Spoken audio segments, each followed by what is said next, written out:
Hello दोस्तों, कैसे हैं आप लोग। तो उम्मीद करते हैं कि सभी लोग तैयारी में जुटे होंगे पूरे जोश हवास से। जो लोग जूनियर 2016 जूनियर असिस्टेंट 2016 के हैं वो बिल्कुल भी हतोत्साहित ना हो, उनका भी इंटरव्यू होगा। हाँ, ये हो सकता है कि थोड़ा सा डिले हो जाए। डिले का मतलब पोस्टपोन तो हो ही गया है। अगर आपका इस 10 तारीख के पहले पहले, जैसा कि आज 7 तारीख है, मैंने बताया था, तो कल तक हमें कोई इन्फॉर्मेशन मिल जाएगी तो मैं आपको शेयर कर दूंगा कि आपका अभी इससे पहले आबकारी सिपाही से पहले होना है कि नहीं। अदरवाइज़ आपके इंटरव्यू इनके बाद होंगे। ठीक है, तो आप लोग तैयारी में जुटे रहें, ऐसा नहीं है कि नहीं होगा। और जिन आबकारी सिपाही वाले जिनका 5 अक्टूबर से होना है वो तो पूरी तरह से जुटे ही रहे, उनका फिक्स है। ठीक है, उसमें काफ़ी लोग पूछ रहे हैं कि पोस्टपोन तो नहीं होगा, कैंसिल तो नहीं होगा। ऐसा कुछ नहीं होना है, आप एकदम मन से जुड़ जाएं। दोस्त, मैं बताना चाहूँगा कि ऑफलाइन क्लास और ऑनलाइन, आप लोग इतना कमेंट करते हैं, आप लोग थोड़ा सा वीडियो देख करके ध्यान से और पूरी वीडियो कृपा करके देख लिया करें। ठीक है, पूरी वीडियो देख लिया करें। ऑफलाइन और ऑनलाइन दोनों क्लासेस चल रही हैं। इसकी जो टाइमिंग है वो 7 से 8 बजे सुबह में, और इसकी टाइमिंग 8 बजे से 9 बजे सुबह में ही। तो दोनों क्लासें हमने सुबह ही रखी हैं। ठीक है, अब जो लोग ऑनलाइन क्लास ज्वाइन करना चाह रहे हैं वो लोग देर ना करें। बहुत लोग आजकल करके वो कर रहे हैं, तो आप देरी ना करें, क्योंकि यहाँ पर लिमिटेड समय है। हम जो चीज़ पढ़ा रहे हैं उसको बार बार रिवाइज नहीं करा पाएंगे। थोड़ा सा अभी स्लो इसलिए चल रहे थे कि आपके एडमिशन 10 तारीख तक होते रहेंगे। 10 के बाद हम अभी शुरुआत से जो बैच चला रहे हैं, थोड़ा सा हम स्लोली चल रहे थे, बहुत ज़्यादा मैटर नहीं दे रहे थे। मतलब ये कि आप जो बच्चे हैं उनका भी नुकसान ना हो। तो 10 तारीख तक हम जो है नॉर्मली अभी तक चलेंगे। 10 के बाद हम पूरे अपने स्पीड में आ जाएंगे, यानी कि आपकी पूरी तैयारी 100% हम जो है कराने लगेंगे। अभी क्या है, हम थोड़ा सा 20% चीज़ों को रोके, यानी स्लो चल रहे हैं, ताकि ज़्यादा से ज़्यादा लोग आ जाएं, उनका नुकसान ना हो। तो दोस्त, जिनको भी लेना है वो 10 तारीख के पहले पहले, जो लोग ऑनलाइन कोर्स लेना चाह रहे हैं वो 10 तारीख के पहले पहले ज्वाइन हो जाएं। और कुछ ऐसे लोग हैं जो ऑनलाइन अभी लेना चाह रहे हैं या ऑफलाइन आना चाह रहे हैं, और ऑफलाइन आने में अभी उनको दिक्कत है, कोई काम है, कोई मजबूरी है, तो आप ऑनलाइन कोर्स ले सकते हैं, घर बैठे अभी देख सकते हैं। जैसे ही आप घर से फ्री होते हैं ऑफलाइन क्लास आकर के ज्वाइन कर सकते हैं। उसका मैंने कोई अदर से अलग से चार्ज नहीं रखा हुआ है।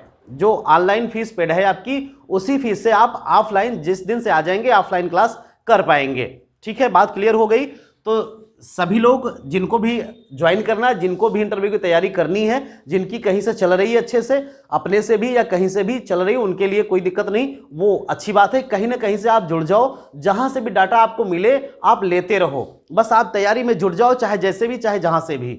बस ऐसा मैं इसलिए कह रहा हूं कि समय आप खराब ना करें, समय बहुत कम है।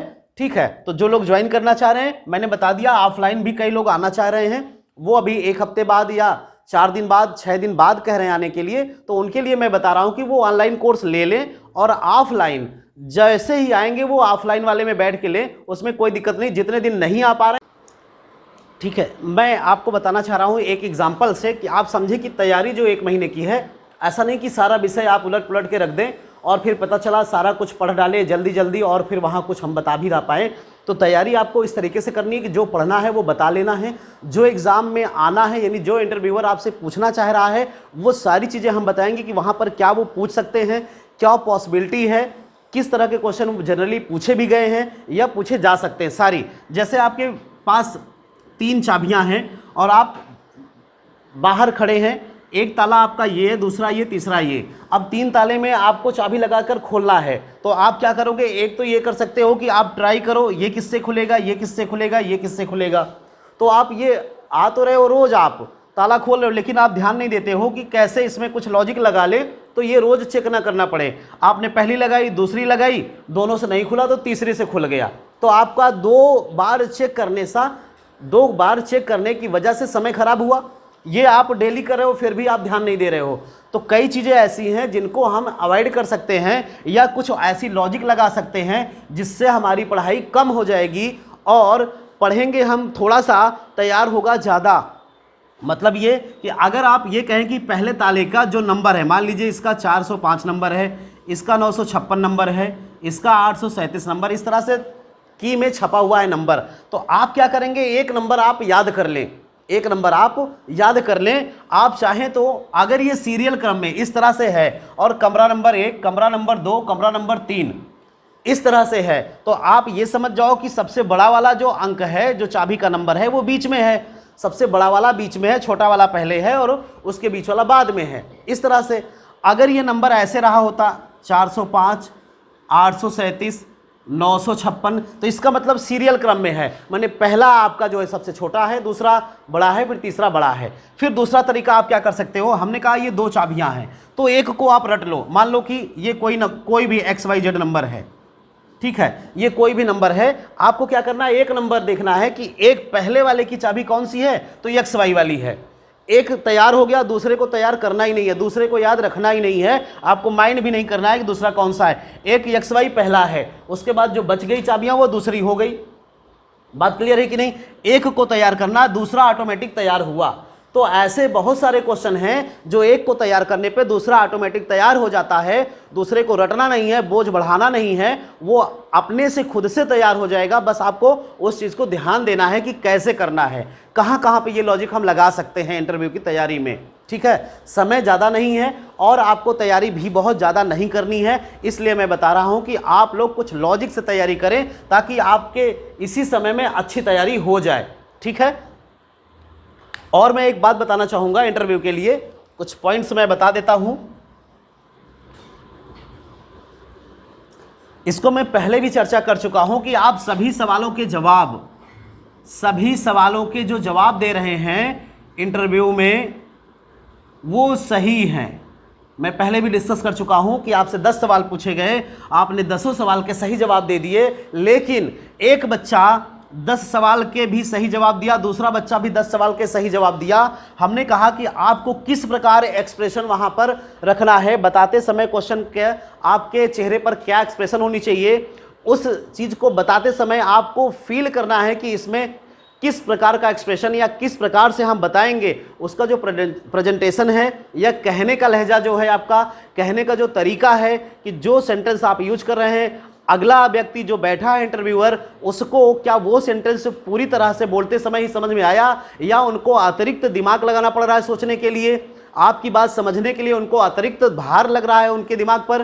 तो ऐसे सेंटेंसों का चयन करेंगे बोलने के लिए कि उनको जैसा आप सोच रहे हैं वैसा उनको भी पता चले, आपने जो सोच के बोला वही उन तक बात पहुंचे, वही सेंस उन तक पहुंचे, आप जो कहना चाह रहे हैं वही बात आपकी सेम टाइम पर वो समझ जाएं। इसमें उनको अतिरिक्त समय ना देना पड़े, अतिरिक्त उनको दिमाग ना लगाना पड़े कि आपने क्या कहा।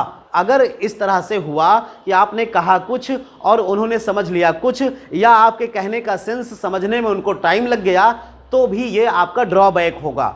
तो आप कहने का तरीका भी समझें, कैसे ये सारी चीज़ें मैनेज करनी है, ये आपको हम बहुत अच्छे से बताएंगे। ठीक है, तो इस बात को ध्यान दीजिए कि सारे प्रश्नों को सही करना ही बड़ी बात नहीं है, उसके कहने का तरीका, उसके बताने का तरीका, एक्सप्रेशन का तरीका, चेहरे के हाव भाव का तरीका, ये सारी चीज़ें मैटर करती हैं। कितने शब्दों में आप जवाब दे रहे हो, वो और छोटे में सीमित किया जा सकता था कि नहीं, ऐसा नहीं कि एक ही बात को घुमा फिरा के बार बार आप बता रहे हो। ठीक है, और इससे ज़्यादा अगर आप ये 10 क्वेश्चन सही कर रहे हैं, एक बच्चा 8 ही क्वेश्चन का जवाब दे पा रहा है, आप सोचो कि 8 क्वेश्चन का जवाब दिया, एक बच्चा 10 क्वेश्चन का जवाब दिया, 10 क्वेश्चन के जवाब देने वाले को भी आप पीछे कर सकते हैं यदि आपका एक्सप्रेशन सही है, आपके बोलने का ढंग सही है, बैठने का तरीका सही है। ये सारी चीज़ें अगर आपकी अच्छी होंगी तो निश्चित तौर पे आपको बहुत अच्छा मार्क्स वहाँ पर मिल जाएगा। ठीक है दोस्तों, मिलते हैं अगले वीडियो में, धन्यवाद।